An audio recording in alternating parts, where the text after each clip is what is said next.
Murabyibuka mu bihumbi 2016 naje kugira impanuka yo kuraswa isasu ariko ndaswa n'abajura. Twari dutuye Kayole, nari mbyutse mu gitondo ngiye kwa muganga, ngiye ku bitaro kwivuza, ariko Imana yari yabinganirijeho mu gihe kitari kirekire cyane nk'amezi nk'atatu. Ngakomeza mbona ibintu imbere yanje ariko bikanyobera, ndetse ku buryo nageze aho mbona kenshi nkabona isanduku imbere yanje ariko ari jewe uririmwo.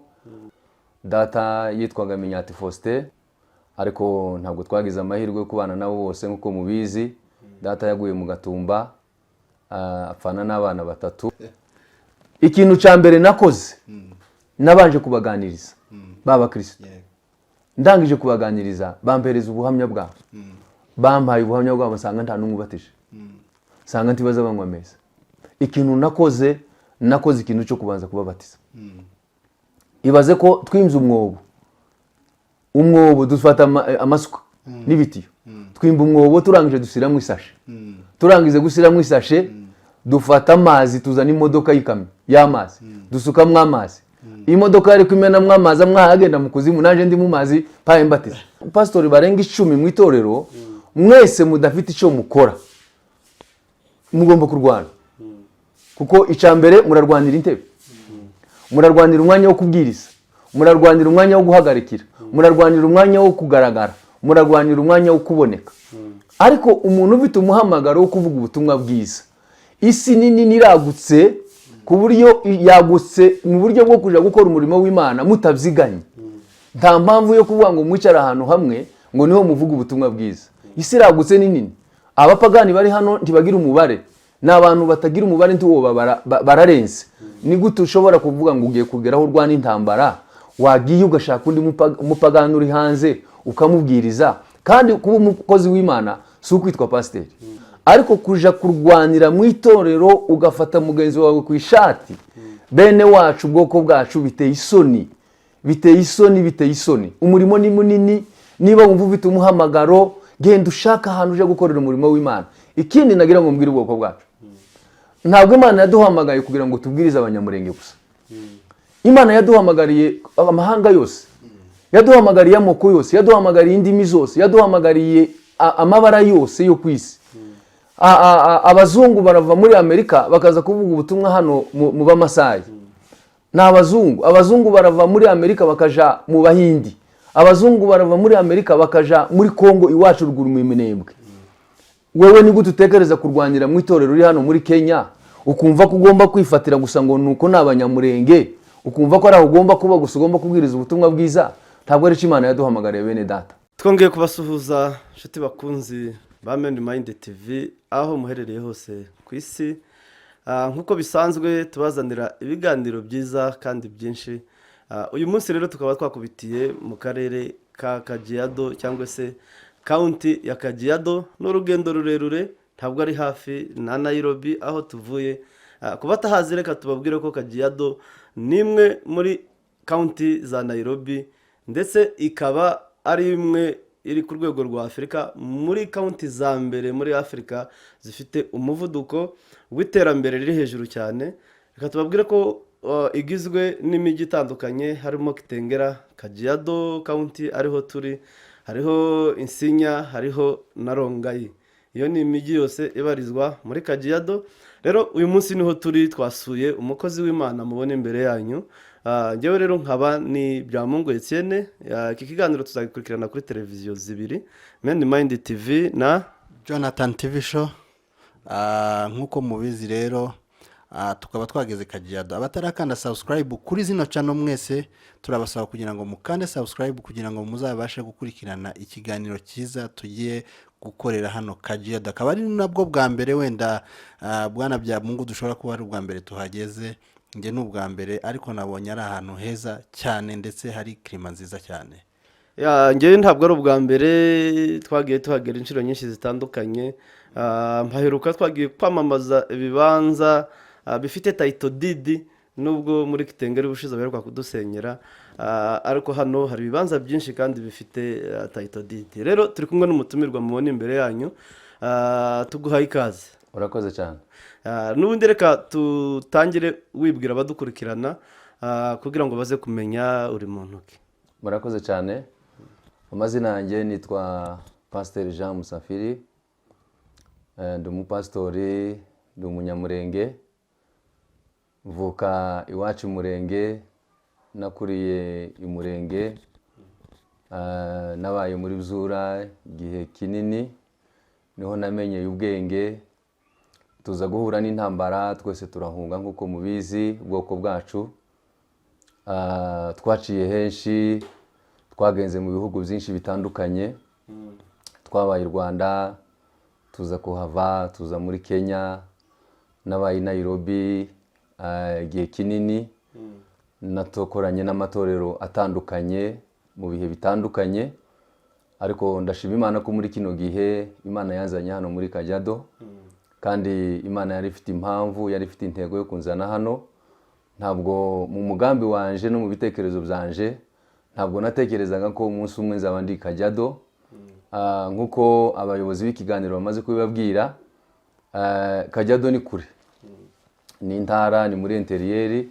Ku bantu batahazi, nkuko yaramaze kubibabwira, n'urugendo rurerure ruva i Nairobi, kuva i Nairobi ukagera hano Kajiado, ni ahantu umuntu agenda isaha n'igice uri mu modoka, uri mu ibarabara ugenda, ntabwo ari hafi. Ariko abantu bacu benshi bamaze kuhamenya, kandi naje kuhaza, nahaje biri mu mugambi w'Imana, kandi Imana niyo yahanzanye, ntabwo nije wahizanye, kuko ntabwo natekerezaga ko umunsi umwe nzaba Kajiado, kuko icyambere ni kure, icya kabiri urugendo rwaho kugira ngo ngere hano nahagejejwe n'ivugabutumwa, nkaba mpamaze imyaka irenga 2, hafi imyaka 3, kandi kuva mpageze umurimo mpakora ni umurimo w'ivugabutumwa, ni umurimo wo kubwiriza, umurimo wo kubwiriza abanyabyaha bagakizwa. Muri make ni uwo nguwo, ni Pasiteri Musafiri, mvuka mu muryango w'abasinzira, data yitwaga Minyati Faustin, mvuka mu muryango w'abana 10, data yatubyaye turi abana 10, abakobwa 5 n'abahungu 5. Ariko ntabwo twagize amahirwe yo kubana nabo bose nk'uko mubizi. Data yaguye mu Gatumba, apfana n'abana 3, ariko turashima Imana ko uyu munsi tugihari. Ndubatse, mfite umudamu n'abana 4. Nabyaye umukobwa umwe w'imfura yanje, afite abana 3 n'abahungu 3. Abo nibo turi kumwe. Murakoze cyane. Urakoze cyane Pastor. N'ubundi ndasa nko gusubiza inyuma, buriya umuntu ni mugari, ni munini. Iyo wivuga aha kuri media no kuvuga isi yose izagukurikirana. Byaba byiza n'ubundi tumenye urumwishwa w'abaki, urumukwe w'abaki, kugira ngo abadukurikirana bose byenda n'abatakuzi barashirize kugira iyo connection y'amasano. Murakoze cyane. Nkuko wari bivuze, ndi umwishwa w'abanyabyinshi. Sogokuru yitwa Bigangu, n'uwo mu nzu y'abanyabyinshi b'abaranga. Abo nibo bamuyomba, nashatse mu muryango w'abazigaba. Abo nibo badatabukwe. Murakoze cyane. Urakoze cyane Pastor. Nkuko n'ubundi wari ubivuze, twagiraga umaze kutwibwira, ariko n'ubundi mu ncamake wari utangiye bitubwira, uze nka CV yawe mu ncamake bukeya, nkuko wari ubivuze, uri umukozi w'Imana, Imana yagutumye Kajiado. Turaza kubigeraho. Reka tubwire n'abagiye kudukurikirana, cyane cyane ikiganiro tugiye gutindaho, turaza kuvuga hejuru y'amatorero yacu, cyane cyane y'abanyamurenge, itorero riri hirya no hino ku isi, ariko turaza gutinda ku itorero ryacu, tuze kumva inama wowe uko ubibona. Ariko mbere yuko byenda tuza kugera aho ngaho, n'ubundi watubwira mu ncamake, wewe uri muntu ki, wakiriye Imana gute, wakijijwe gute, kugira ngo tuze kwinjira mu kiganiro nyirizina. Murakoze cyane. Reka mbabwire mu ncamake amateka yanje ajanye n'uburyo bw'agakiza. Nakiriye agakiza muri 98, ariko nari nsanzwe ndi umukristo. Navukiye mu itorero, data yari umupastori. Nkuko tubizi, ubwoko bwacu bw'abanyamurenge, akenshi abantu bavukira mu itorero. Iyo umuntu yavukiye mu itorero, abenshi babyita ko ari ubukristo, ariko ntabwo ari ubukristo. Biza bisa nkaho ari umuryango. Ukavukira mu itorero ukabyita ko ari ubukristo, atari ko ari ubukristo. Nanje navukiye mu itorero, data ari umupastori, ariko nanyoye inzoga, data ari umupasitori mba mu ikanisa. Nakoze ibyaha bitandukanye mba mu ikanisa, data ari umupasitori. Ndatekereza ko nabatijwe muri 98, muri 86 nibwo nabatijwe. Urumva ko ni kera, nari nkiri umwana. Ndatekereza ko ico gihe nari mfite imyaka 14. Umuntu w'imyaka 14 hari ibintu byinshi butarasobanukirwa mu buryo bw'agakiza. Ndakomeza nja mu korari, nabaye umuyobozi w'ikorari, nabaye umwigisha w'ikorari, ariko ibyo byose nabikoraga ndafite agakiza kuzuye muri nje. Byitwaga ko ndi umukristo usenga, ariko kandi ndafite ubukristo muri jewe. Nitwa wa Kristo ariko ndafite Kristo muri nje. Kuko kugira Kristo muri wewe no kugira Kristo waguhinduye akakugira undi muntu utandukanye no wavutse uri we. Ari ukuvuka uri umuntu witwa uwa Kristo ariko ukakira agakiza kakagura mu Kristo. Muri 98 nibwo nabashije kwakira agakiza kamurikira ubugingo bwanje, numva ndakijijwe. Rubu rugendo rutari rugufi cyane, rurerure. Nabaye mu matorero atandukanye, nabaye umuvuga butumwa guhera i Rwanda, nakoze umurimo w'Imana. Ababyibuka wenda abo twabanye, nabaye Ikibungo nahakoze umurimo w'Imana, ndetse nakoreye n'umushinga witwa Compassion International. Nabakoreye imyaka 7, nza kuhava, nza hano muri Kenya. Ngeze hano muri Kenya niho nakoreye umurimo w'Imana, numva umutima wanje uranezerewe. Nibuka neza nakoranye n'amatorero menshi, ariko kandi ubwoko bwacu bw'abanyamurenge ntabwo nagize igihe cyo gukorana nabo. Abo nakoranye nabo ni abantu batari ubwoko bwacu bw'abanyamurenge. Ndibuka nabaye mu itorero ryitwa ry'umugabo bita ngo ni Wanjala, ryitwa ngo ni Jesus Disciple Center. Nahakoze imyaka 2. Twakoranye nabo, ndi umuvuga butumwa. Iryo torero twasanze ari itorero riri hasi cyane.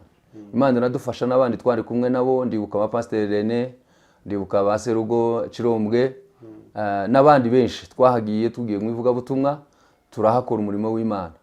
Imana rero iza kuhankura injana mu itorero ryitwa PCA, ari ryo Presbyterian Church of East Africa. Ayo yose ni amatorero y'abanyagihugu. Ayo yose ni amatorero y'abanyagihugu. Itorero rya PCA ni itorero rinini. Nagezemo ndi umukongomani, ariko nja muri team ya Praise and Worship. Tuhakora umurimo w'Imana, ndetse twahazanye abana benshi b'abanyamurenge baza kuhavuga ubutumwa, kaza korali za ministre ya Gisubizo, n'amakorali atandukanye yaje kuhavuga ubutumwa. Iryo torero twasanze ari itorero riri hasi mu buryo bw'imihimbarize, mu buryo bw'imikorere ya service, ariko tuza gukora umurimo w'Imana aho hantu. Izina ryacu riramenyekana, ariko kandi tuhasiga 7 nziza, kuko nahakoze imyaka irenga 4. Ndi umuvuga butumwa muri iryo torero rirenga abantu 3000. Ni itorero ryari rinini, ariko twahakoze umurimo w'Imana. N'ubu ngubu twahasize abana 2 b'abacuranzi, Imani n'undi mwana w'umusore wacu, bahakora umurimo w'Imana kubera ko twahasize 7 nziza. Murabyibuka mu 2016 naje kugira impanuka yo kuraswa. Nari mfite kuza kubazaho. Yes, noneho nza kugira impanuka yo kuraswa isasu, ariko ndaswa n'abajura. Twari dutuye Kayole. Nari mbyutse mu gitondo ngiye kwa muganga, ngiye ku bitaro kwivuza, ariko mpura n'abagizi ba nabi ico gihe. Ariko Imana yari yabinganirijeho mu gihe kitari kirekire cyane, nk'amezi 3. Ngakomeza mbona ibintu imbere yanje ariko bikanyobera, ndetse ku buryo nageze aho mbona kenshi nkabona isanduku imbere yanje, ariko ari jewe uririmwo. Nkabona abantu banjanye mu itorero, kurya tujana abantu bapfuye mu itorero tuja kubashingura, ariko nkabona ni jewe bajanyeyo. Gerageza kubisengera, Imana ntiyabikuraho. Bitwara igihe cy'amezi 3. Komeza gusenga Imana ntibyavaho. Umunsi wa nyuma byashize, umunsi mpura nabo bajura barandasa. Barandashe, ariko Imana kubw'amahirwe y'Imana, nje guhura n'iyo mpanuka, ijwi ryaranganirije mu gitondo mbyutse ngiye, noneho numva umuntu asa n'umbwiye nk'ijwi inyuma yanje, ngiye guhura nabo bantu. Tumaze guhura, bamaze kumfatiraho imbunda, umuntu arambwira ati bafate, nutamafata ngo barwanye urapfa. bya bindi nageza nkwereka byose bishobora kugeraho uyu munsi. Iryo jwi rimvuganirije inyuma yaje niryo nakurikiye nje gufata uwo muntu wari ufite imbunda tuza kurwana kugeza igihe yahunze, ariko ahunga yandashe. Imana kubw'amahirwe y'Imana yandashe amasasu menshi, ariko isasu rimwe niryo ryafashe, ariko naryo ntijyagera mu ciciro. Imana irandinda, uyu munsi ndacariho. ukiri aho bakurasha hagana byenda kugira ngo aho bandashe isasu nahangaha ngira ngo murabona hari inkovu. Isasu ryinjiye aha riraza rigera ahangaha, ariko ntiryavamo tijyasohoka hanze. Nje gukorerwa operation, Imana iramfasha barikuramo. Mbere yuko byenda nza guha mugenzi wanjye abaze, reka tubanze tukwihanganishe ku byago byinshi bitandukanye wagize. Batubwiye ko wabuze ababyeyi hariya mu Gatumba ndetse n'abavandimwe, ugere no muri Kenya n'ubundi urupfu rukomeza gusa nkaho rugushakisha, ariko Imana ikomeza kukurinda. Rero ukomere kandi wihangane. Ariko se n'ubundi nyuma yo kubura ababyeyi ukabura abavandimwe, biragoye cyane kubyakira, ariko se uri umubyeyi kandi uri n'umukozi w'Imana, no kuri none hari abakiri mu byago nk'ibyo ngibyo. Turi mu ntambara, turapfusha umunsi ku wundi. Nk'umwe byabayeho ufite experience yabyo, ni nk'irihe jambo wabwira abantu bari kubura ababyeyi kuri none? Murakoze cyane kumbaza icyo kibazo. Nk'uko mubizi twahuye n'ibibazo byinshi ubwoko bwacu muri ibi bihe. Iyi ni imyaka y'intambara kandi n'imyaka yo guhura n'ibibazo, ariko ikiruta byose ni ukubyakira. Isi zigenda ihinduka, ariko igikomeye cyane ni uguhinduka wewe kugira ngo ubashe kugendana n'isi yahindutse. Iyo utahindutse isi ikagujana, ugera aho ngaho ugatakaza n'ubuzima bwawe. Ariko birasaba ngo uko tumenya ko isi yahinduka, natwe tugendane n'imihindukire ijanye n'uko isi yagenda ihinduka. Murakoze. Pastor urakoze kandi mukomeze kwihangana, kandi dushima n'Imana yabashe kubarinda muri izo bintu byose mwagiye munyuramo.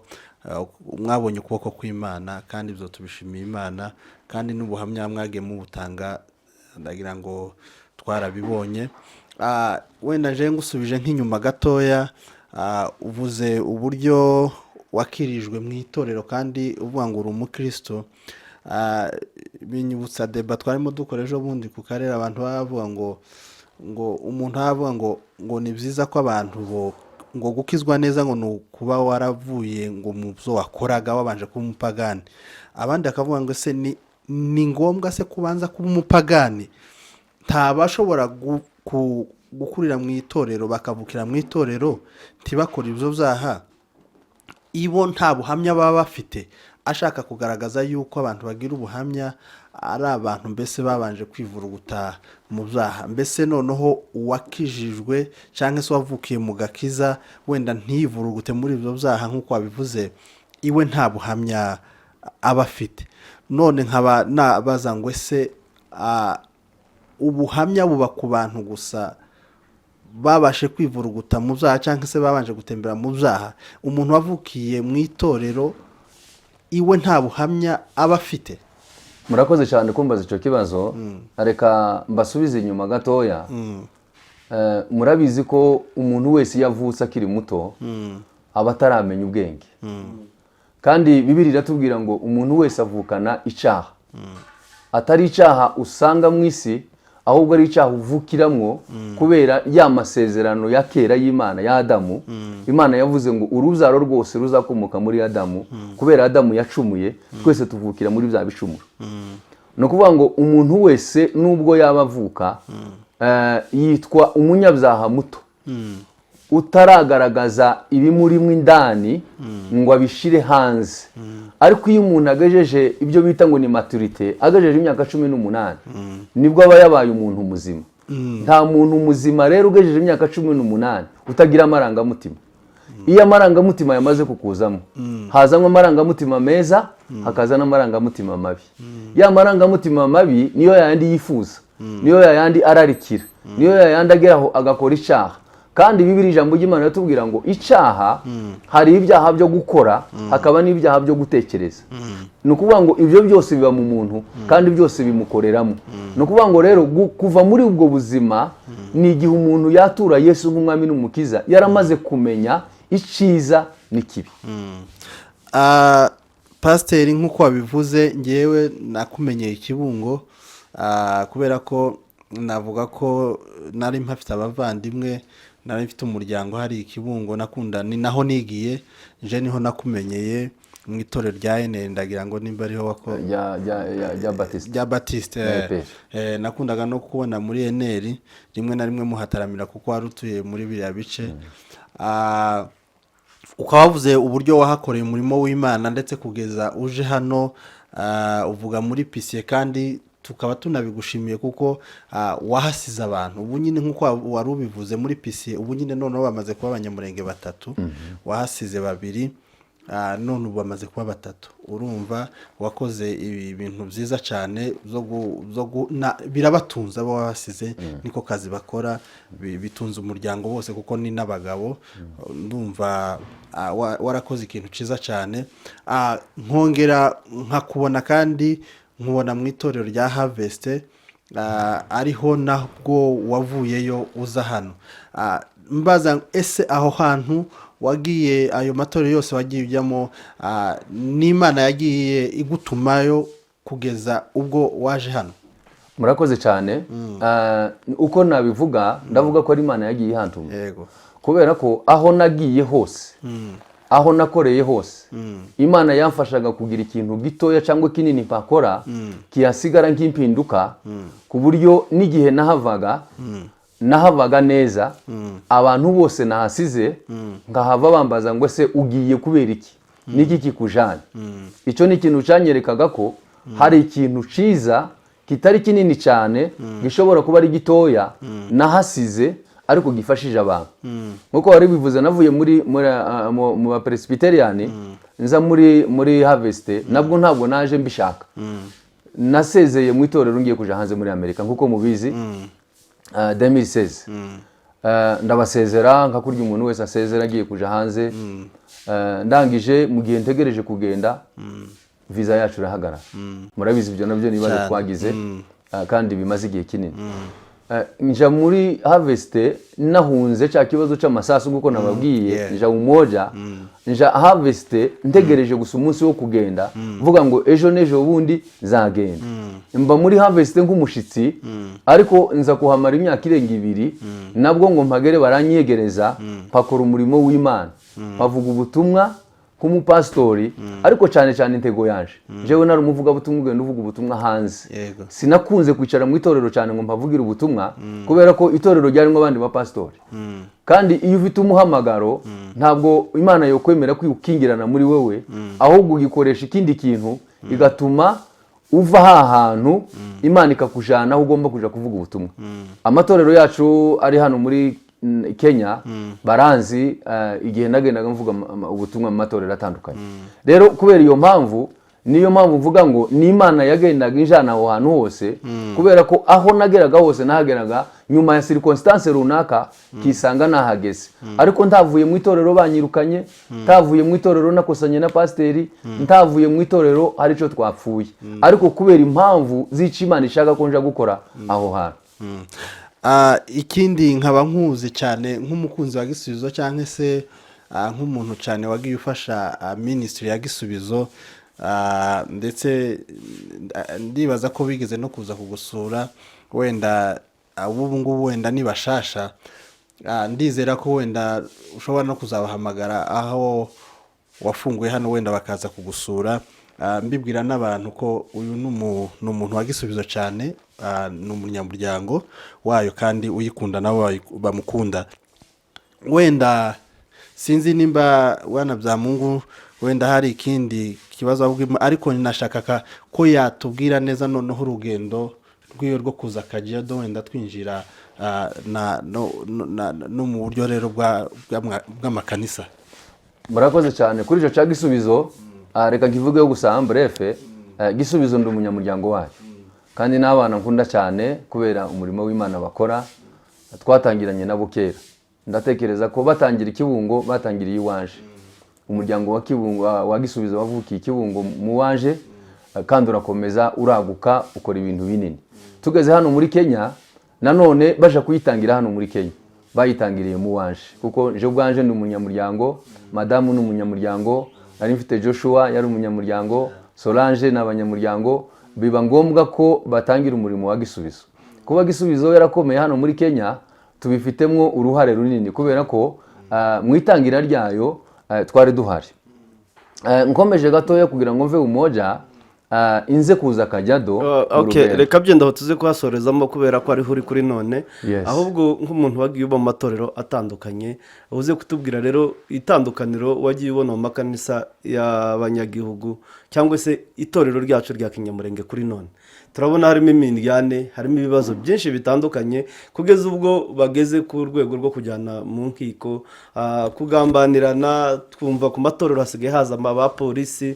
Nk'umukozi w'Imana twagize amahirwe yo kubonana nawe, tuze kuganiraho ngaho byenda tuze gusoreza ahangaha Kajiado uri, ariko uze kutubwira mu ncamake itorero ryacu rya none ry'abanyamurenge kuri we uraribona gute?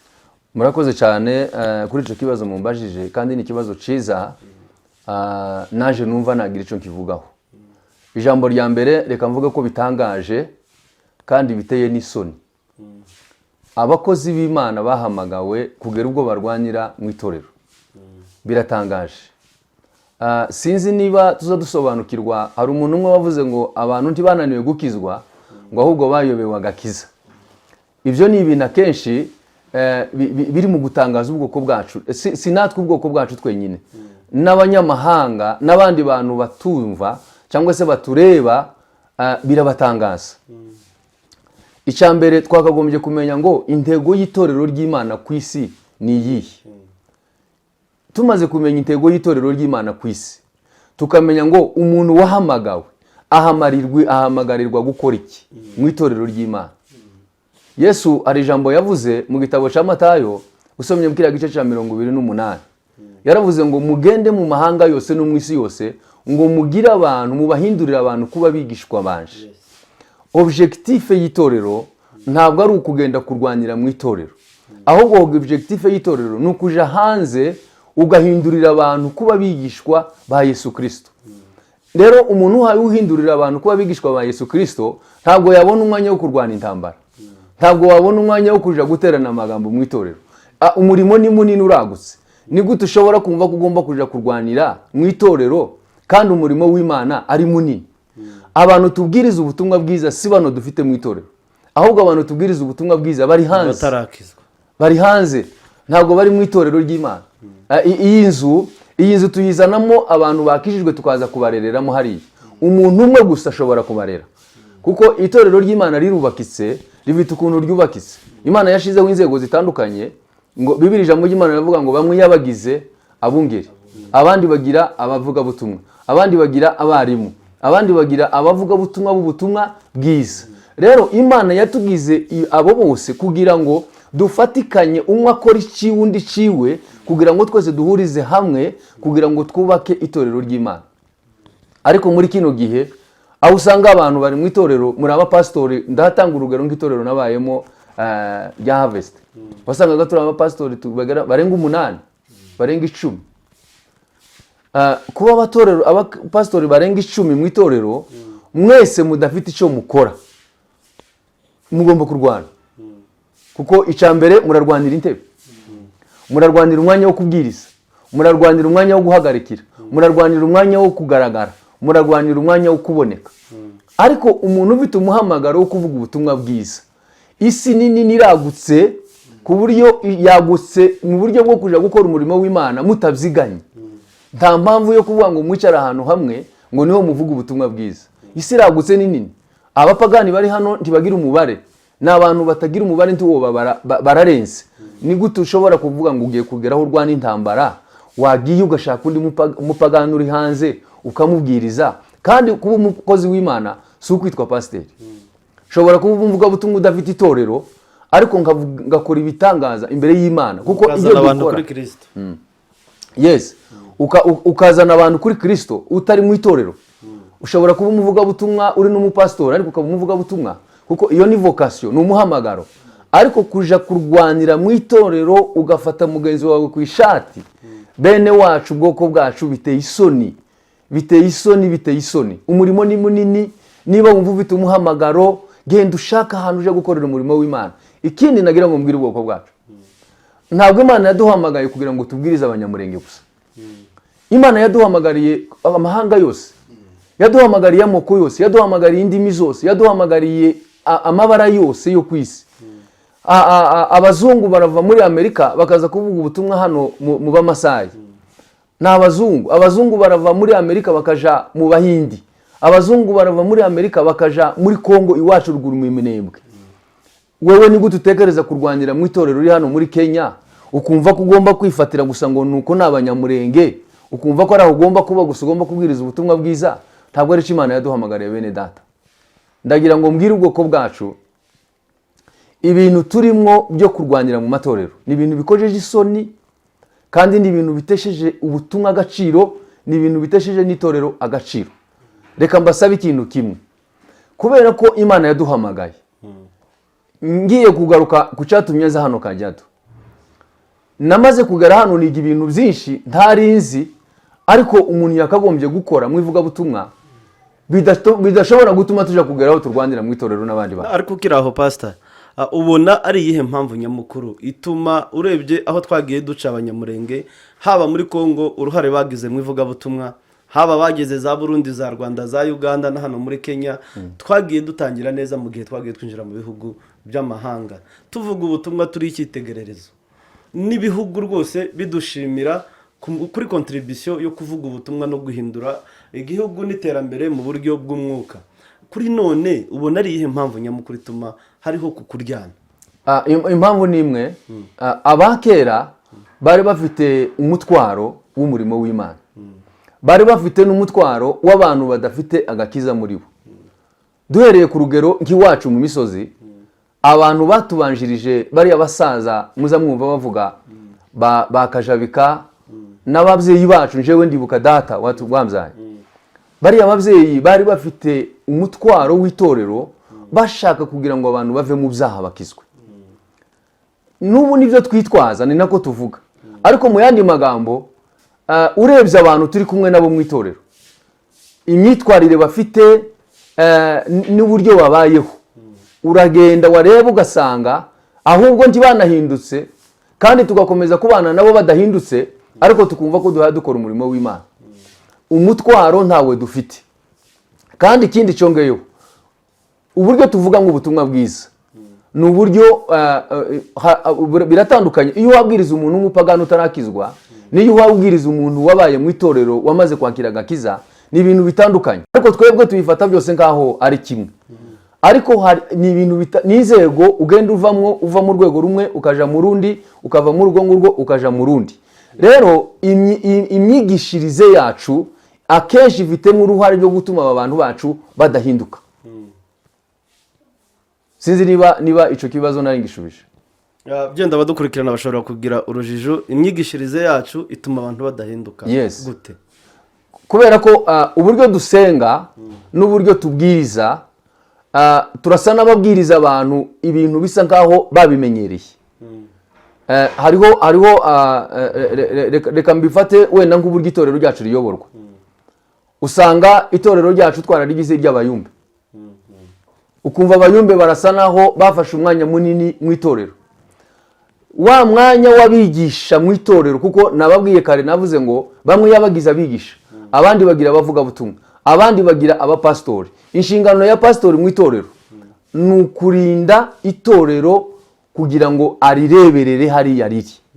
Kandi iyo tuvuze itorero ni ibintu byinshi, harimo abapfakazi, harimo imfubyi, harimo abatishoboye, harimo abanyabwenge, harimo abaswa, harimo abantu batandukanye. Pasiteri n'abakecuru n'abasaza. Pasiteri ni ukuvuga ngo inshingano ziwe hariya mu itorero ni ukureba aba bantu ayobora inzego zabo zose, ukaba umuntu uzi ngo abandi abafasha iki, abandi abafasha iki, abandi abageza kuki. Umuvugabutumwa w'akazi kiwe ni umuntu uzuza akamavunjagura, akamabwira abantu ngo murabasambanyi mwe, umusambanyi wese azaja mu muriro, umusambanyi azagira gute, umwibiza azagirwa gutya, ijuru ntawuza ryinjiramo, akavunagura. Yamara kuvunagura abantu akabatera ibisebe, bamwe baza bavamwo barakaye bakamutuka, ariko birya bisebe yabateye pasiteri niwe uzuza kubivura. Abandi yabagize abarimu. Nta barimu tugira mu matorero yacu y'abanyamurenge.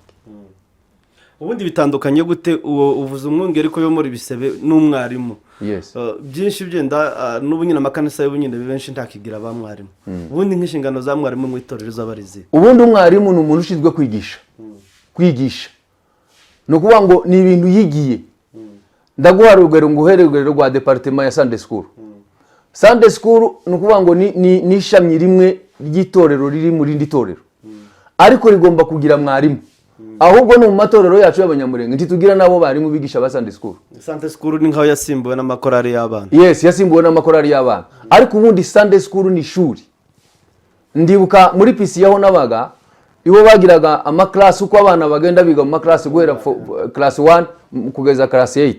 Bakagenda babagabura muri byiciro by'abana uko bagenda batandukana. Nukuvuga ngo na Sunday school niko bagendaga babigisha. Iyo ni class igomba kugira mwarimu. Nukuvuga ngo urwego rw'abamama iyo ni class igomba kugira mwarimu. Urwego rw'abagabo ni class igomba kugira mwarimu. Nukuvuga ngo abo barimu mu itorero ryacu tabo tugira. Abakagombye kuba barimu noneho basimbuwe n'abandi bavutse mu itorero badafite ubwo bumenyi n'ubwo buhanga bwo kugira ngo bafashe itorero. Niyo mpamvu usanga itorero risa nkaho ritagenda rigasa nkaho ari ikintu cikiziba kiraho. Uvuze kuri ibyo bijanye no kwigisha akenshi dufashe nk'urugero nk'amatorero y'abayisilamu uzubona abana babatangira kubigisha bakira abana batoya. Yes. Ku buryo umwana azatangira iwe ahayiga ariko akabifata mu mutwe wenda atazi n'ibyo ari byo. Igihe azomenyera kumenya ubwenge kumenya bya bintu cyangwa se Korowani icyo ari cyo ugasanga ubu nyine niyo mpamvu ushobora kubona guhindura umuyisilamu bigoye. Ariko ubu nyine navuga ko guhindura umukristo byoroshe umuyisilamu kuba yahindura umukristo. Niki amatorero yacu ashobora gukora kugira ngo twebwe natwe dutangire kumenya ijambo cyangwa Bibiliya tukiri abana kuko nk'ukuntu uhabivuga ubu nyine Sunday school yasimbuwe n'amakorari y'abana. Ubu nyine ntibakicigisha cyane ngo bagira abarimu ugasanga umuntu uko turakura tutazi Bibiliya ko turagera mu myaka 20 nta jambo tuzi. Nukuvuga ngo ugasanga umuntu ntabashobora kumuha basi ngo navuge n'iminota 5.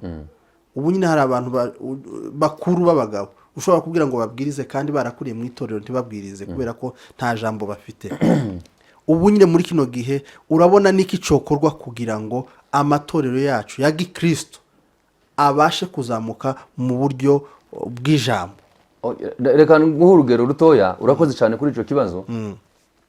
Jewe ndi umwana mutoya rero ntabwo nari mutoya twara abasore. Twagiraga mwarimu mu itorero ryacu rya Kadesa. Niwe twatinyaga cyane kuruta pasteri n'abandi bantu barabayobozi babavuga butumwa hejuru. Icyatumaga tumutinya niki? Nuko akenshi niwe muntu twabaga turi kumwe wakurikiranaga ubuzima bwacu nk'umupastor cyangwa se nk'umuntu bishinzwe akamenya n'uburyo atuhandoringa n'uburyo atujana. Niwe muntu twatinyaga cyane kubera ko ari wowe wabaga uri uruhande rwacu kenshi. N'uyu munsi wa none urebye fondation y'abakristo dufite tibaciye muri izo nzego zose. Abakristo benshi dufite tibaciye muri izo nzego zo hasi kugira ngo bagende bigishwa bazamuka. Warutanze urugero rwiza rw'abayisilamu. Ahantu hose hari imisigiti y'abayisilamu haba hari ishuri cyane. Ririya shuri rigamije iki? Ririya shuri rigamije umwana ukakujya baciye umugani ngo igiti kigororwa kikiri gitoya. Muri fondation niho uzushiramo umwana ibintu kakurya ijambo ry'Imana rivuga mu gitabo c'imigani ngo wigishe umwana inzira zacamwo ngo azarinda saza ngo ataragivamo. Ico bigamije iki? Bigamije kugira ngo uyu muntu umuhereze fondation. Muri iyo fondation nayikurana niyo mpamvu rya jambo rivuga muri Yohana ngo muzamenye ukuri kandi uko kuri kuzagira gute kuzababatura. Ukuri kuzabakura mu byo mutazi. Ukuri kuzabakura mu byo mwabayeho mu burujijo. Ukuri kuzabakura mu byo mutari muzi. Nimwamenye uko kuri kuzababatura kubabwira abandi bantu batandukanye nabo mwagombye kubaho. Rero ico twabuze mu itorero ryacu abarimu b'ijambo ry'Imana. Ikindi kintu cyakabiri cyabaye gikomeye. Abantu bacu tibakunda kwiga. Ubwoko bwacu tidukunda kwiga. Impamvu tudakunda kwiga niki? Uzarebe iyo uhamagaye class kugira ngo uje kubaganiriza. Haza baki. Ariko wahamagara amateraniro y'igisirimba. majorite bose bakaza bivuga ngo bakunda ibishushe bya bindi gusa bicemuka ariko ibihindura ubwenge n'ibihindura amaconception n'ibihindura ibitekerezo ntabyo bakunda ariko twakagombye kumenya ngo igihindura umuntu ni inyigisho inyigisho nizo ziba zihindura umuntu akaba uwundi rero icyo twabuze ntitwashizeho ririya shuri iriya departema yitwa ngo bandi yabagize abarimu ntabwo twigeze tugira abarimu mu matorero yacu ndaguha urugero nja muri PCA ninjira muri PCA nari umuvugabutumwa nari umuntu umaze imyaka myinshi mu itorero ariko imyaka yose namaze mu itorero ninjiramwo banshishije muri classe y'amezi 3 kugira ngo babanze barebe fondation yanje mu buryo bw'agakiza barambwira ngo wowe n'umuryango wawe n'abana mwese muraca muri iyo classe bagomba kwiga twaciye muri iyo classe tumara amezi 3 duhaye twiga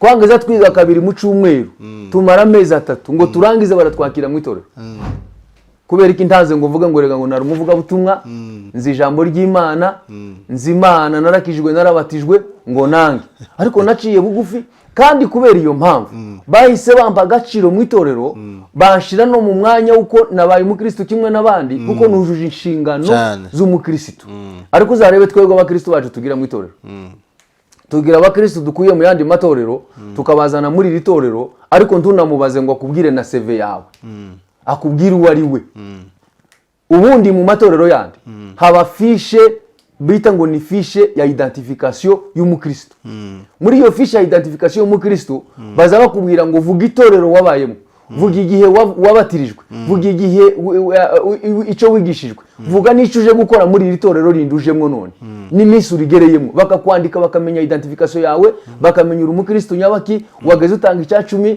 tuzi utanga icya 10 cyangwa se biza bigenda kugira ngo bamenye aho bahera kugira ngo nabo batangire kukurera kuko bakiriye undi muntu musha ariko twebwe mu matorero yacu ibyo ntabyo tugira none imyiryane ko umva tugifite n'urugendo rwinshi rwo kubanza kwiyubaka mu buryo bw'ijambo ry'Imana cyangwa se bw'agakiza aho kugira ngo abapasiteri bacu noneho batwigishe baduhe fondasiyo yotuma tuzamuka dukure niba nasaza abantu batoya natwe tuzaje muri ya myanya yabo kuko n'ubundi bavuga ngo urubyiruko nirwo urubyiruko n'urwejo hazaza none kubera iki none abapasiteri batujana muri iyo myiryana kugira ngo babashe kutwigisha ijambo ry'Imana cyangwa baduhe fondasiyo hari ikintu kimwe nabonye dufite mu kibazo ubwoko bwacu unarebye n'amatorero yacu dukunda ikintu cya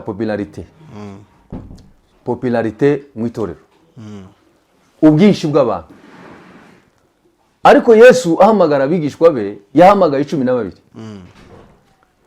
ntabwo Yesu yari afite ubushobozi bukeya bwo kugira ngo agazane abantu benshi cyarimo ariko yazanye 12 kugira ngo abanza bashiremo ideology yiwe kugira ngo abashiremo ububasha bwo kuja guhindura abandi bantu benshi ariko abanza forme bano bakeya kugira ngo agende abageze ku rugero rukwiriye twebwe iyo tugiye gutangira itorero uzarebe n'ufite abakristo bakeya baza bavuga ngo uyu yarananiwe ariko ntabwo yananiwe ahubwo ugomba kureba ngo se itorero ritangira rite itorero ntabwo ritangirira mu bwinshi ahubwo itorero ritangirira mu buke rikagenda rizamuka ariko twebwe tuba dushaka ngo dutangirire mu bwinshi niyo mpamvu iyo dutangiriye mu bwinshi budafite fondasiyo ejo uzasanga ryasenyutse kandi ikindi cya kabiri aba bantu baje kurekrita bari abantu ngo babajane mu matorero yabo babarekrita bababwira ngo ni mwene wacu jewe ndi umunyanaka ngwino nkurikire jewe ndi umunyanaka tuzi ko uyu nguyu ari mwene wacu undi akazana mwene wabo undi akazana mwene wabo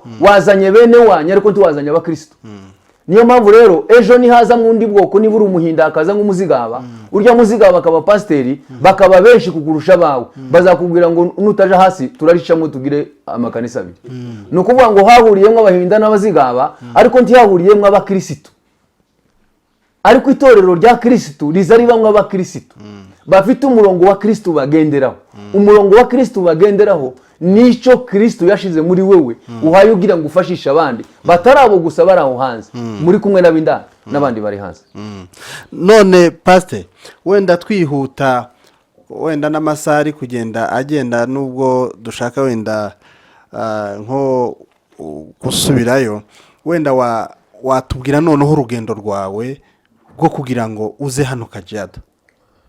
Murakoze cyane. Kugira ngo nze hano Kajiado nagiye mu ivugabutumwa hariya Kayole mu itorero ry'umupasitori witwa ngo ni Nkurunziza. Cyo gitwaga UPCM. Mbahurira n'umugabo mu Masayi yitwa Bishop Joel Kilele. Nari ngiye mu ivugabutumwa bampamagaye nawe bamuhamagaye ariko ntabizi. Noneho mpageze turahura ndamuramutsa sinari muzi nawe ntiyaranzi. Agiye kwigisha arambwira ngo nimufashe musobanura mu Giswahili ariko yigisha mu Giswahili ngasobanura mu Kinyamurenge.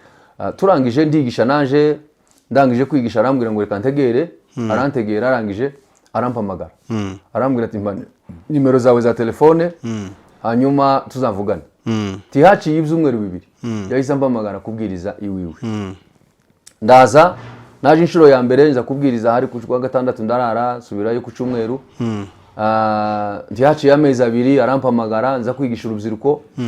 Bari bafite seminari y'urubyiruko. Nyuma y'amezi nkangahe arampamagara nza kwigisha abamama. Nyuma y'amezi nkangahe arampamagara nza kwigisha abagabo.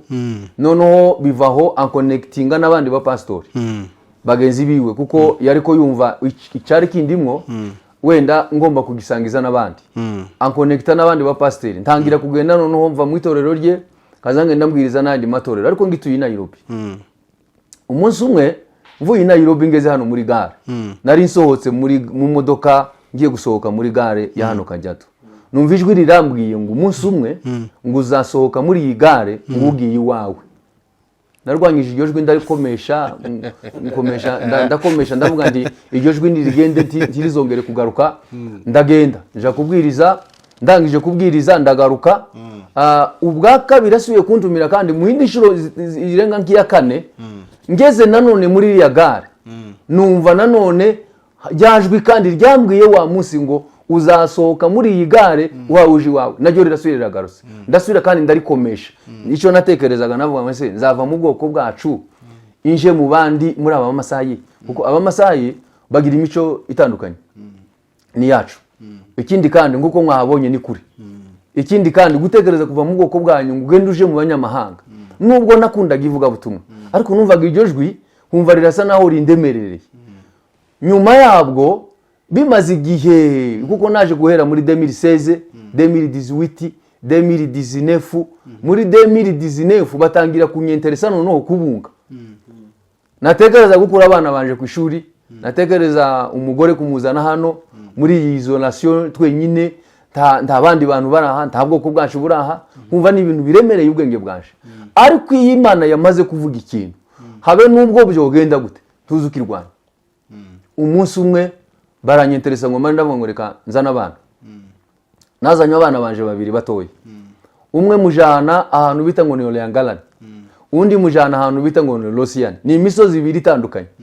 Ico nazaniye abo bana nari mbazanye kugira ngo ndebe uko bakira iyi climate ya hano ni vie sociale iri ahangaha muri aka gace. Kugira ngo bazamfashe igihe nzazanaga rya jambo Imana yambwiye mu muryango tuzafatikanye wenda twumve ko babikunda cyangwa babyanga. Abana baraza bajaniriya undi mujaniriya. Umwana wanje umwe wasigaye umwe ari yegeye Royangalani ndi Nairobi nasubiye yo basigaye inaha arampamagara arambwira ngo papa ngo se ngugira isambu hano Kajiado. Ndambwira ntayongira. Ugira inka hano ntayongira. Ugira intama hano ntayongira. Arambwira ngo kuri umugabo nyawe. No ambwiye gutyo numva birantangaje. Nibaza ico yabivugiye ariko nyuma yabwo agarutse ndamubaza nti se bya kibazo wambajije byatewe niki. Arambwira ngo narahakunze. Na ahantu heza hari imisozi abandi baroroye bafite inka abandi bafite intama abandi wewe ni gute utagira n'isambu tugira inka tugira pi. Ndamubwira ni situation twabayemo ubyakira. Urya wagiriya nawe aragenda nawe yageze yirirwa higa impyisi n'abandi bana amasha hano haba amasha agenda higa agira gute. Nyuma nawe bageze muhira bose ngo baje kugira conclusion bambwira ijambo rimwe barambwira ngo iriya ni heza kuko uwo muto yawe tugenda twari kuri moto arangiza imisozi. Noneho ngo arangiza imisozi arambwira ati ati kumbe kuna kuwaga na mahali kuna milima kubwa hivi. Ndamubwira ni twebwe hali ya Nairobi gatubana mu etage ariko hano haraca haba ngo it is a very nice space. nuko arangije kumbwira gutyo tugeze imuhira madamu ndamuzana nari mvuye mu cyiciro cy'abana zana madamu turaza ngo dushike ariko jewe nari mfite ico kiri muri je ariko bo batazi turaza nawe turavuga ubutumwa ngo turangize ndamubwira ndetse hano wahabonye gute ati ni heza imisozi ni myiza ati ariko n'abaturage ariko yabivuga gutyo nkumva muri je agatima kakavuga ati iri jambo ryiza avuze mana umuganirize rya jambo wambwiye nawe rimugeremo kugira ngo uzagere aho tugeza hano Kajiado.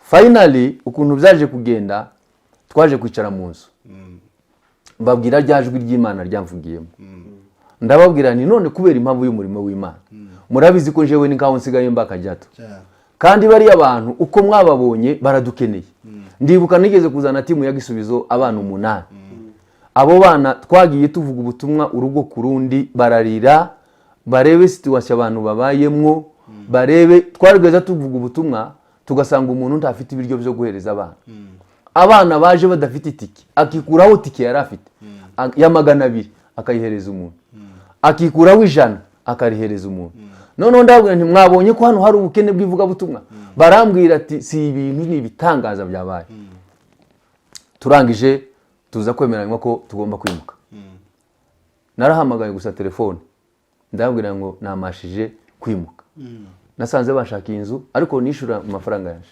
sanga bashaka ishuri ry'abana ibintu byose babikoze ikintu nakoze gusa je narimutse sanga inzira hari amashuri y'abana barayashatse ibintu byose barabikoze ndaza itorero nagaza nje kubwiriza nk'ubutumwa ni mu giturage jewe ntuye mu mujyi no kuvuga ngo guhera kuwa mbere kugeza ku cyumweru no kuvuga ngo nabaga ndiriya mu giturage sura abakristo ngenda mbwiriza ngenda nkora umurimo kw'itorero dufite amasengesho dufite za revival dufite ibiki iyo mirimo nayikoze imyaka 2 n'igice ndibuka Pastor Semuzima yaje no kudusura umunsi umwe tuhageze nari namuzanye ngo aje kubwiriza abapastori araza arabwiriza umunsi umwe mujana kuri iryo torero hari mu gitondo twurira moto duhaye tugenda agenda mbaza ibibazo uko mbayeho ubuzima mbayeho ndamubwira ndangije tuhageze arebe urugendo twagenze arebe n'ahantu twagiye kubwiriza arambaza ati se ugira aba sponsor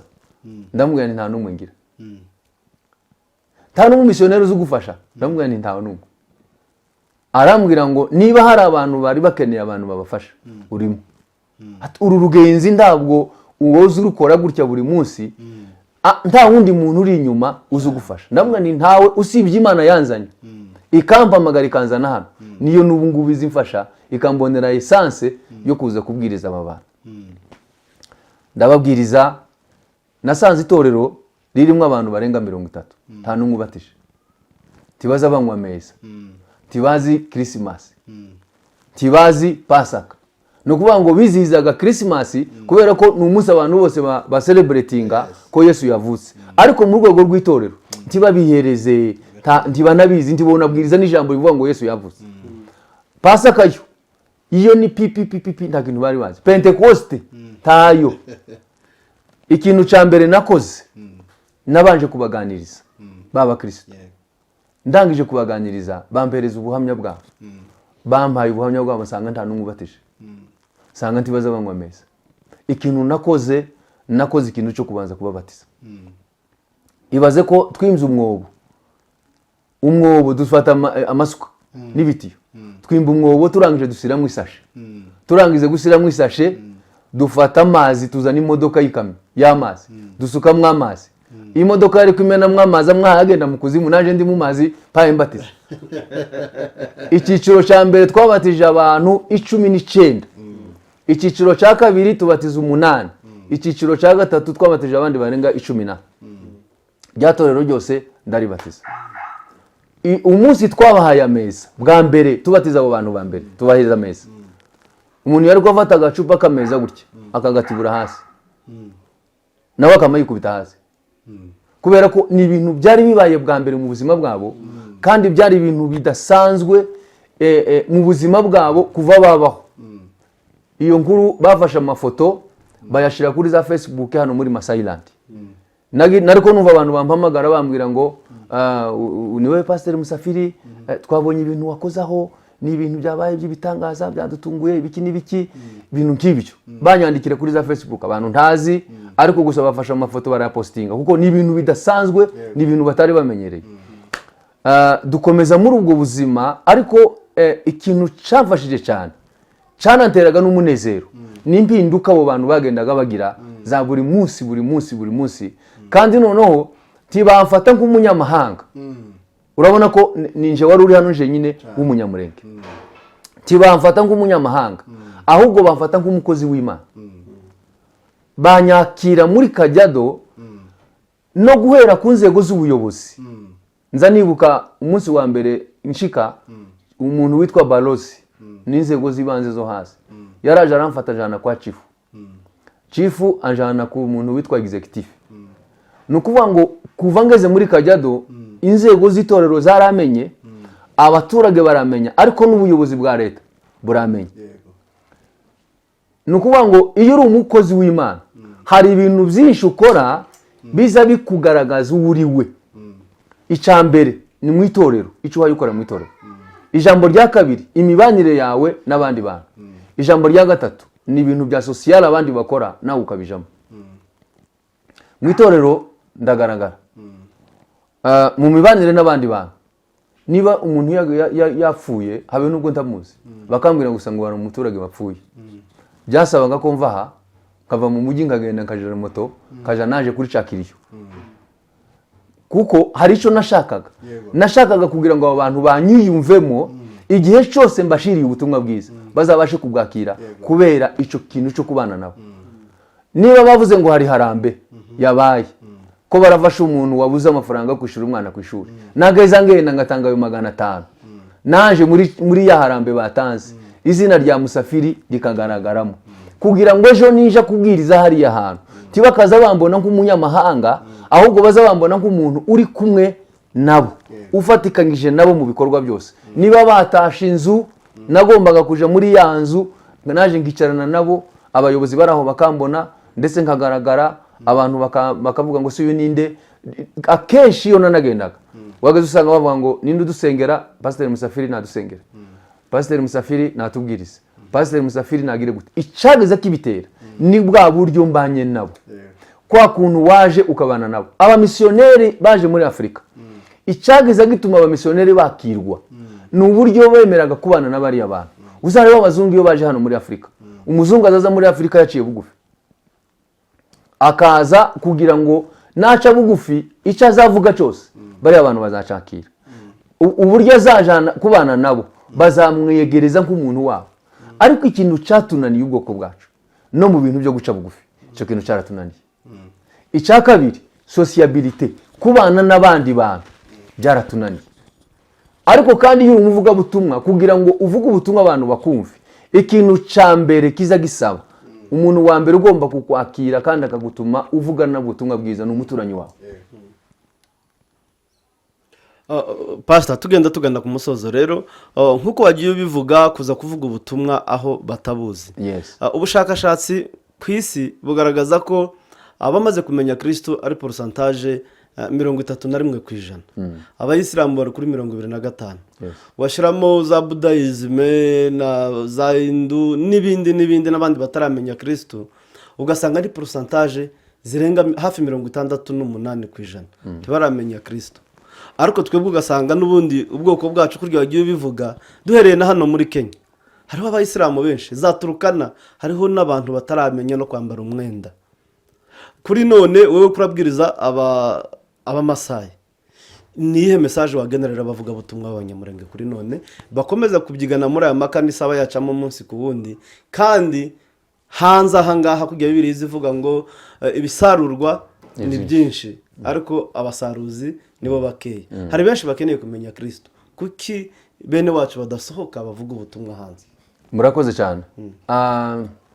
Icyo nakivuga w'ico ngico reka mbwire ubwoko bwacu mbwire n'abandi bantu bose bafite umuhamagaro wo kuvuga ubutumwa bwiza ndetse no gushigikira ivuga ubutumwa bwiza. Icambere ntabwo womenya ko abantu bakijijwe cyangwa badakijijwe uri ahantu hamwe kuko niba uri mu nzu yawe tuwomenye kiri hanze. Ubu no kuvuga ngo abantu bacu turasa n'abari mu nzu imwe ariko tukibwira ko yanze imwe ko giteye nuko ikiranuye ariko n'izindi zimeze. Ariko reka mbabwire ngo hanze abantu baradukeneye cyane, hanze abantu baratwifuza cyane. Urugero abamasayi ni abantu bataramenya agakiza pepe bari kure kandi ni benshi n'ibihumbi n'ibihumbagiza. Si uko hano hatari amatorero, hano hari amatorero kandi hano hari abapasitori, ariko burya rero baciye umugani ngo umuhanuzi ngo ntaza yemerwa iwabo. Nakoze ubushakashatsi kuri abapasitori babo, bagira abamasayi bagira ikintu bita ngo ni agement, ikintu bita ngo ni rika mu Giswahili. Ni abantu muhujije imyaka.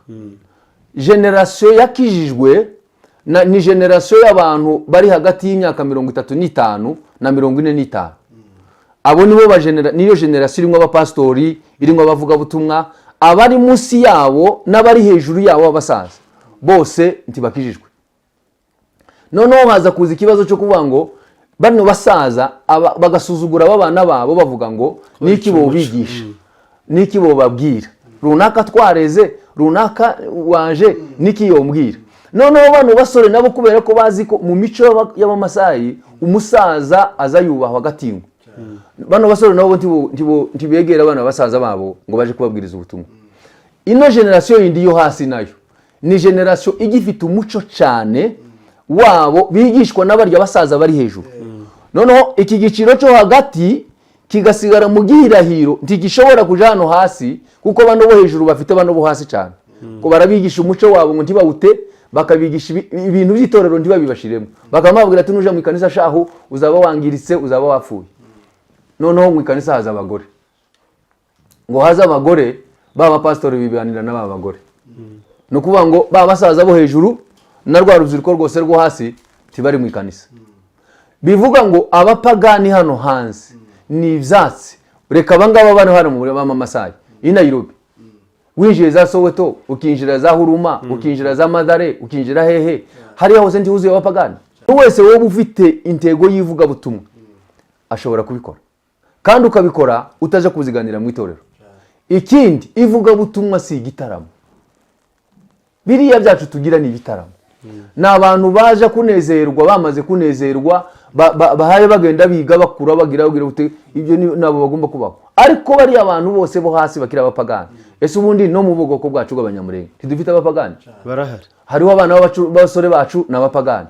Ninde wari wafata urugero ngo agende urugero yarize ijambo ry'Imana ngo agende afata abana batatu bashire hamwe abaganiriza babwire ngo ibintu murimo sibyo, ashaka umwanya agende yicarane nka abenkabo, nashaka yiyambara ibintu bibi agenda basange harya bari, namara abaganirize ababwire Yesu, bano bana bakizwe.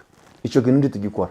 Ijambo rya kabiri ndashaka kubwira abantu bacu bafite ubushobozi, bagiye bakagira ubushobozi. Tuzatuvuga ngo dukunda Imana ariko ntidukunda Imana. Niba dukunda Imana nta bantu bacu dufite benshi bari mu gushigikira ivuga butumwa. Ariko ndagira ngo mbwire ubwoko bwacu bw'abanyamurenge, Imana yatugiriye neza tuje hanze, abandi baje hirya no hino babona amafaranga. Aya mafaranga muhamubona bene data, ni mugende muyashore mu ivuga butumwa, niwo mugisha, niwo mugisha, ni igikorwa ciza uzabukoze. Reka mbaho urugero, ejo bundi mbaho ubuhamya, hari umuntu wavuye muri Amerika aza hano muri Kenya ngo ashike azana amafaranga ayahereza abantu. Noneho baragenda nabo baragenda bakora akantu gatoya, bazana nk'ibihumbi nka 10 na 20, baramubwira ngo baje kumushimira. Kakujya wohereza umuntu ngo umushimire nawe ko yagukoreye ikintu kinini cyiza. Arababwira ngo jewe sinaje gushaka amafaranga, jewe nabazaniye amafaranga kugira ngo mwebwe mukore umurimo w'Imana, naje mbone umugisha. Ubwoko bwacu abantu bagiye hanze bafite amafaranga, ni mugende mushora amafaranga mwivuga butumwa, niwo mugisha. Kandi tumenye ku isi ya none hayishira, ejo nejo bundi tuzaja mu ijuru. Ubwami bw'Imana ntibuhekera hano mu isi, ubwami bw'Imana ntibuhekera mu kubaka amazu cyangwa ngo gukora ibintu byiza hano, ariko twe tumenye ko tuzaja mu ijuru. Icyo dukore hano ku isi no mu ijuru tuzaja mu ijuru. Hanyuma pastor, kibazo byenda tugana ku masozo. Uyu munsi ukaba uturanye n'abamasayi, abo cyane cyane abanyamurenge bakunze kwisanisha nabo kubera ko ukurikije amateka yabo bavuga ko ari abanilotike cyangwa se ari abatutsi. Urebye rero imico yabo n'imico yacu y'abanyamurenge, hari ahantu ubona bishobora kuba bifitanye isano cyane. Hari ahantu byinshi bihuriye. Ndatanga urugero. iwacu twangiza tugabirana nagaze hano amasaha ibangabira inka wow nagaze hano amasaha ibangabira intama ikindi abamasayi nibo bantu nabonye nagiye mu rugo umunsi umwe ngiye kuvuga ubutumwa bwiza bampereza umutsima n'amata gusa ziri imboga amata n'umutsima bizira imboga n'ikiyiko nibo bwa mbere kuvuga ngo urishe umutsima ikiyiko ntabwo byari byoroshe ni ukuvuga ngo iyo ugeze mu rugo rwawe ntugomba kuhava utagize ikintu urya ni ukuvuga ngo bazi ko umushitsi yashitse icyo ufite n'icyo umwakirizamo cyaba icyayi cyangwa se amata n'umutsima ni ukuvuga ngo ntiyita kuvuga ngo afite imboga cyangwa ntazo afite icyo afite n'icyo akwakiriza ariko agomba kukwakira icya kabiri imico y'aborozi yo korora borora kimwe natwe nk'abanyamurenge ndetse yewe n'imibanire niba abantu niba abagabo bicaye hano mu nzu barya nta mugore ugomba kwinjiramo ni ukuvuga ngo abagore bagomba kujya hirya hanze abagabo barya nibamara kurya abagore baze batwara amasahani ni ukuvuga ngo imico y'abamasayi n'iyacu y'abanyamurenge urebye ahantu dutandukanira ni ukubera ko bo batarakizwa cyane naho twebwe twakijijwe ariko mu bijyanye n'indi mico yindi yose kenshi ibintu byinshi abanyamurenge n'abamasayi barahuye hari n'uburyo numva byenda ngo iyo hari ibyo bazagenda bacurika rimwe na rimwe ugasanga byenda iwacu nk'ibyo twakora abagabo bagakama sinzi nimba ari byo hano ngo abamasayi hano hakama abagore ariko bo impamvu abagore bakama ni uko abagabo ni abanyacubahiro kandi amata ni ay'abagore ntabwo ari ay'abagabo niba ufite n'inka nyinshi ugakama amata nagurishwa n'ay'umugore ni ukuvuga ngo umugabo arabona amafaranga yagurishije inka arabona amafaranga yakoze akandi kazi kiwe ariko amata n'ayo umugore rero kubera ko umugore ari ayo mata yiwe niwe ugomba gukama iyo nka akagurisha n'ayo mata so niyo mpamvu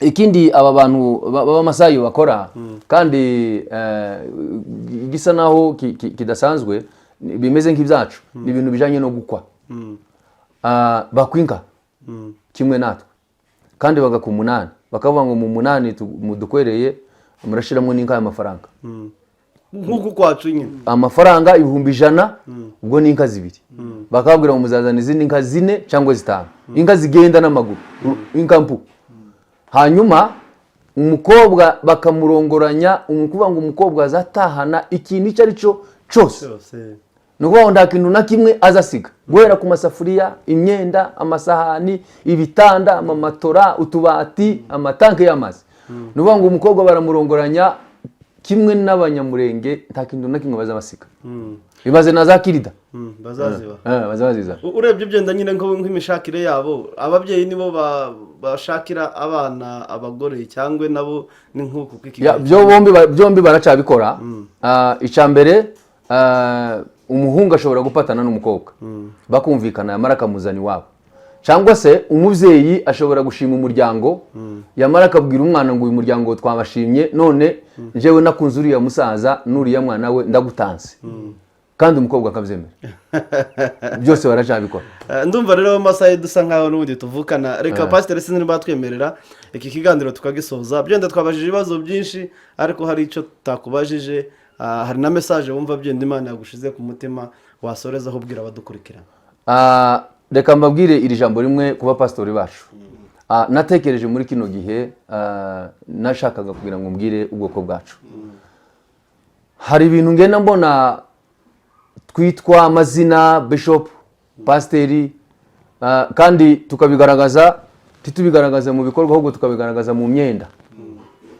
ni ikintu nibajijeho muri iyi minsi ishize nibaza hejuru ya title bishop pasiteri umuvugabutumwa apotre aya mazina ari igihe nabyibajijeho ndavuga ndetse aya mazina muri kino gihe adufashije iki mu itorero kandi yabaye menshi umuntu arabyuka mu gitondo ukamubonera mu ishati atarakoze ceremony yo gusengerwa ku bishop ariko ukabona yambaye ishati ya bishop ukibaza ati se uyu muntu yabaye bishop ryari undi ukabyuka mu gitondo yahinduye ishati yambaraga ubururu ukabona yambaye iyindi yitwa niba ari mofi niba ari umuhondo niba ari iki ukibaza ngo se izi shati twirirwa duhinduranya uko bukeye nuko bwije ngubwo ufite ikanisa ni wowe uriyoboye ni wowe waritangije kugira ikanisa wararitangije bivuga ngo wambara ishati ya bishop ngo ubaye bishop uwo munsi.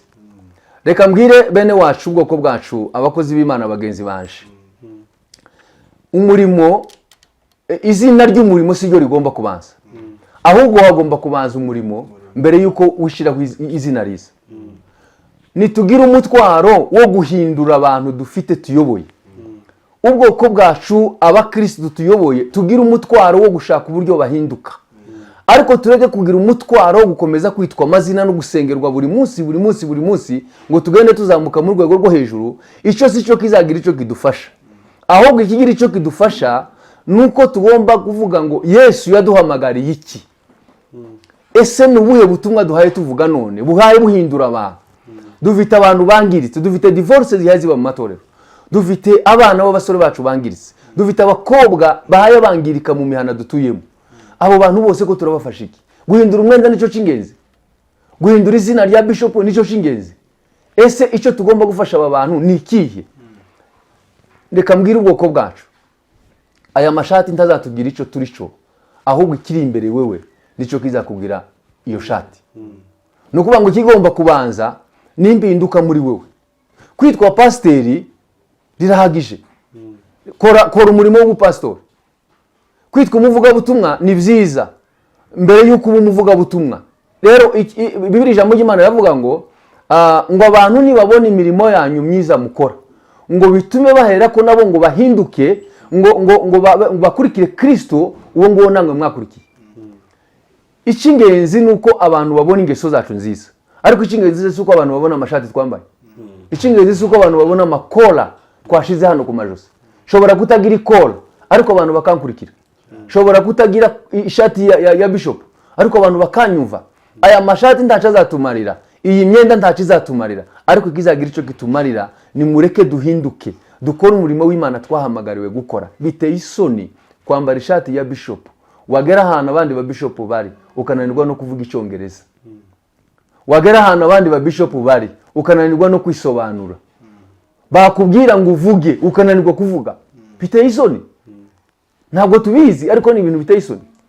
Nuko n'ubundi turi muri leta zigenda zitaragikurikiza amategeko, ariko nitumara kuja muri leta zikurikiza amategeko, ibi bintu dukora rimwe na rimwe bizatugaruka. Ariko tugomba kumenya aho turi, tukamenya igihugu turimo. Mbere yuko nambara ishati ya bishop, reka maze ntegure kuba bishop niki, kwitwara nka bishop, kuvuga nka bishop, kugenda nka bishop.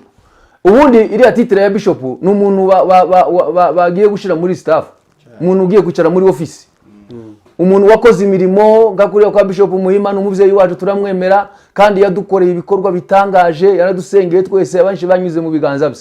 Uriya yemeye kuba bishop agicara muri office, asigaye twego abapasiteri tukamureba. Ba bishop Gahungu ni abagabo bizerwa, ni abagabo bakoze umurimo w'Imana kandi bawukora mu gihe ciza, bawukora bigoranye ariko bagera kuri ya ntambwe. Ibyo bintu bakoze bagomba kwicara hariya. Abandi bantu hariho n'abari kurwanya umuco ndetse babashuma. Umuco so huriye he n'itorero? Ndabizi. Umuco huriye he n'itorero? Umuco ni umuco, n'itorero n'itorero. Niba twebwe turi mu itorero dukora ibijyanye n'itorero, abandi nabo bafite umuco bagakora ibintu bijyanye n'umuco, ibyo ndi bitureba. Jewe nahamagariwe kuyobora itorero, sinahamagariwe kuja gukora iby'umuco. Abafite ibyo gukora imico nabo mubahereza uburenganzira bwabo babikore. N'ubundi nuko ntawo tugukorera. Ese ubundi turawuharanira, turawufite. Nari muntekereza mu gitondo abamasayi bazabirirwa babashona amashanga abagore. Nukuvuga ngo nakazi ni ibintu binjizira amafaranga. Wobona abazungu baza hano bavuye muri Amerika no mu Bwongereza na za Australia. Buriya abamasayi muri Kenya muri county yinjiza amafaranga muri Kenya. County ya Kajiado tourism, county ya Kajiado iri imbere. Niki bazabakurikira n'aya mashanga. Abazungu bazabaza bagatahana amashanga bambaye mu majosi. N'abamasayi baracafite umuco kandi abazungu baba bafite amatsiko yo kureba umuco wabo. None twebwe wacu duhaye tuvuga ngo ko turanawuvuga uri he? Abagore bageze baboha imitemeri. Hano barabohera imitemeri he? Gitengera baraboha imitemeri. I Nairobi baraboha imitemeri. Habe ni wacu ruguri muhira. Ababoha imitemeri ni bakeya. abantu bagiye mu bucuruzi baja gucuruza inyanya, abandi baja gucuruza ibiki, uwo muco murawugwanira urahari, uri hehe? Niba hari abantu bashobora kuja kwimakaza uwo muco, nibabaho ubwo burenganzira, babaho ubwo rubuga, bagende babikore. Abana bacu nibaja mu muco bakamenya imico yacu y'abanyamurenge, bagahinduka, n'itorero tuzakoma amashi tuvuga ngo murakoze bene data ko murango mufashe urwo rwego. Natwe nk'itorero tubwiriza ubutumwa bwiza. Ntabwo itorero rigomba kuja gukuraho umuco, barawukuriraho iki? Ndimo kumva barwana ngo gufomora, ngo kugira gute. Gufomora ni ubutumwa bwiza bihuriye. Nimureka baba bafomora ibyo birabareba, ariko twebwe iki tureba, tubwirize Yesu. Tubwire abantu baze mu gakiza, tubwire abantu bahinduke, tugire imico y'abakristo, n'abari abagira imico yacu nituyihuza, tugahuza imico yacu y'ikinyamurenge myiza, tukayihuza n'ubukristo, tuzaba perfect. Tuzaba abantu b'agaciro. Rero bakunzi ba Mind TV na Jonathan TV show, tukaba tubashimiye ko mudahwema kudukurikirana. Rero reka n'ubundi pasiteri waduhaye umwanya tuganira ibintu byiza kandi byubaka, reka nawe tugushimire. Urakoze cyane. Kandi n'ubutaha rwose abakunzi bacu nibongera kwifuza ko tuganira nawe, nitwongera kubigusaba uzaduha umwanya. Murakoze cyane, umwanya tuzawubaha, kandi natwe dufashe umwanya kugira ngo tubashimire, kubera ko mwakoze urugendo rurerure cyane kugira ngo muze hano.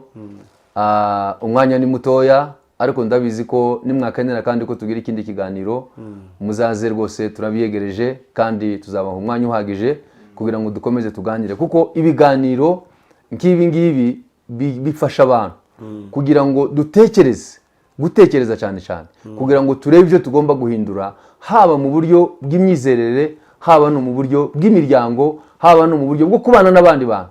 Burya ikintu cy'ingenzi muri iyi si cyo twaziye gukora bavandimwe, twaje kugira ngo twige kubana n'abandi bantu. Niyo jambo Imana yabwiye Adamu, yaramubwiye ngo ngushize kuri iyi si, genda wimenyereze.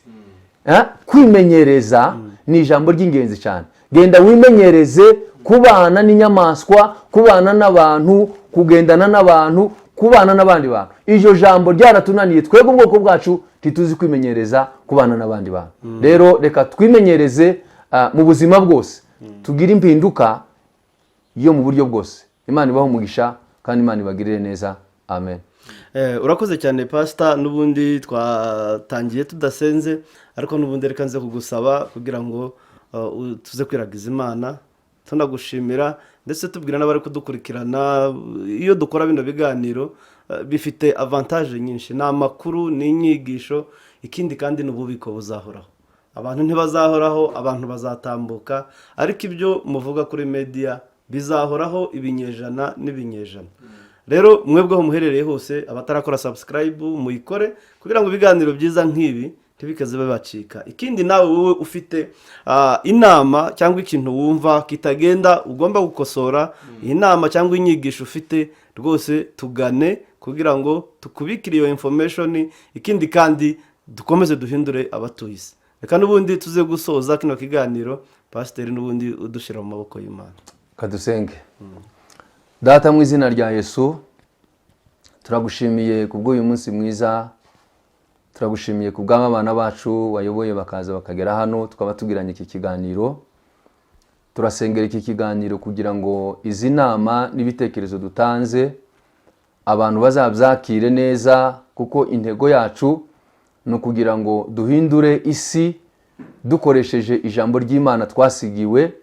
Kandi ijambo ry'Imana niryo ryaremye ijuru n'isi, ijambo ry'Imana niryo riduhetse, kandi natwe tukaba twararemewe kugira ngo tubashe gukwirakwiza ubutumwa hirya no hino, tubwire abantu kuko Yesu agira neza, tubwire abantu kuko Yesu akiza. Reka ubu butumwa abo buzageraho bose, n'izi nama dutanze abo zizageraho bose, bazabashe kubyakira neza, bibahindura ubwabo, kandi dufatikanye twese kugira ngo icyo twavuze kitagenda neza tuzabashe kubitunganya bigende neza. Aho bagenda hose basubirayo ubaha umugisha, kandi n'iki kiganiro kizagere kuri benshi kandi kibashe kubahindura. Tubisenze mu izina rya Yesu. Amen. Amen. Rero ibiganiro byacu nakagaruka, amahoro y'Imana akomeza abane namwe.